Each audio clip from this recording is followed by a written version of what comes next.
इस संसार में सबके अलग अलग मत होते हैं।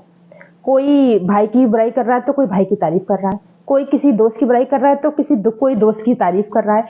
वो इसलिए क्योंकि इस इंसान में जो जिस रास्ते से जा रहा है, जिसे जो मिल रहा है, वो वही बता रहा है दूसरे को। तो कुछ तो कर्मों के आधार पर होता है। जब हमारे कर्म खराब होते हैं तब इंसान की आंखें बदल जाती हैं। और कुछ होता है कर्जे के आधार पर।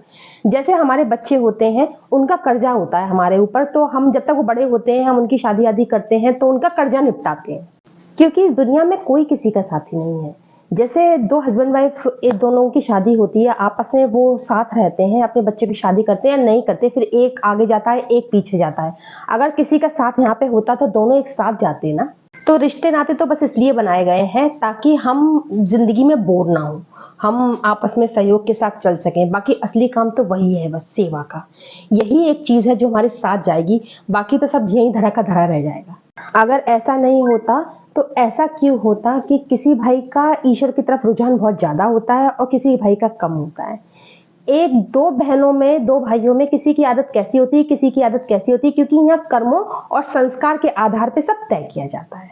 तो जिसके जैसे संस्कार होते हैं वो अपने आप ही उस रास्ते की तरफ खींचने लगता है। जैसे कि कभी कहीं हम भीड़ में खो जाएं और हमें रास्ता ना दिख रहा हो, और कहीं से हमारे घर की बातें हो रही हो कि ऐसा पर्दा लगा है, ऐसा दरवाजा है, ऐसे चल के अंदर घुसते हैं, तो हमारा ध्यान वहीं चला जाएगा। दुनिया में कितनी भी भीड़ चल रही होगी, हमारा ध्यान कहीं नहीं रहेगा, हमारा ध्यान जाके वहीं टिकेगा, कान वहीं लग जाएंगे जाके कि ये तो जानी पहचानी बात हो रही है। बिल्कुल उसी तरीके से संस्कार जब खींचते हैं तो इंसान का रुझान उसी तरफ हो जाता है।